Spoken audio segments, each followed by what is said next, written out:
Even now she spoke English, because speaking Spanish was against Daddy's rules. Dolores was never to be taught Spanish. Mama didn't look away from Daddy as she spoke to her own mama. Take her and go. Dolores looked over her shoulder at her mother as Abuela pulled her from the room, out of the house, toward safety. Her mother was so small, standing there in her Christmas finery, stepping towards Daddy, towards danger. The pale green silk of her dress, Dolores had stroked its cool slipperiness earlier, shivered as Mama tucked loose tendrils of her unswept hair back into the pins, her hands trembling. She looked like the tiny palo verde tree that struggled to grow in the backyard when the fierce desert winds blew. Its thin, pallid needles whipped this way and that, but never ripped free. This image of her mother as a tree, as a tiny sapling about to be broken by the wind, was the one Dolores lived with for the rest of her life. It was the last time Dolores set eyes on her. Her mother never looked back. The island. Her name was Delilah, or at least that's what she told the sheriff. The village matriarchs, led by Mrs. Oakapple, said it sounded made up. They didn't know her name at first, naturally. It would be weeks before they learned it. Those who knew her in a business or official capacity refused to divulge any information on the girl, precisely because of their official capacity. That's how they all refer to her before they knew her name, and often even afterwards. The girl. She looked barely out of her teens, too young for them to think of her as a woman. They were taciturn by nature, and their environment required tact, discretion, and independence. It was an island, you see. It was an East Coast island, not West Coast or a Mediterranean island.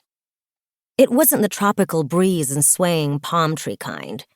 It was a tall pine moaning with sea gusts and unexpected hurricanes hurling their way off the Atlantic kind of island. It was not paradisical, although it could be beautiful. The inhabitants worked hard for any beauty. The year-round islanders were therefore a bit sturdier than the average mainlander, tougher, but their village, there was only one on the island, was just lovely. On this island off Cape Cod, there was a small cottage for sale. The cottage shared a driveway with a larger, yellow-painted house where a man lived alone. The driveway was wide and unpaved. Its gravel petered out towards the end, where it segued into beach sand and sharp seagrass right after the cottage's dilapidated garage. The inconvenient shared driveway arrangement was thought to be the reason the cottage lingered on the market. Who wanted to share? The larger salt box house had a detached garage at the front of the driveway. The cottage's garage beyond a cramped backyard, a few paces away from where the beach dunes began, was also detached. This would be important later on. One day in late winter, a taxi left the girl and her baggage at the cottage. She had the keys and went in. She almost immediately walked back out to prop open the door with a deck chair that had seen its best days 30 years before.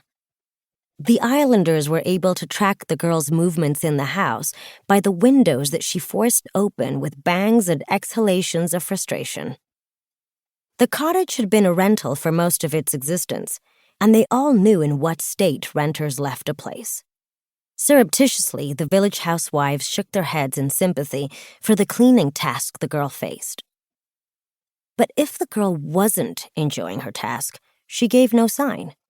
She spent the first month deep cleaning the cottage, wearing overalls and no makeup, her black hair tied back with the type of thick white rubber band that came around the delivered newspaper and, once removed, was tossed into a kitchen junk drawer as too useful to be thrown away. When not cleaning, the girl paced the front garden, a pen and notebook in hand. She was making plans. Her neighbors watched and discussed her. The man next door watched, too, but had no one with whom to discuss her. He kept himself to himself. On the weekends, she maintained her schedule of cleaning, clearing, and pacing, but took frequent breaks.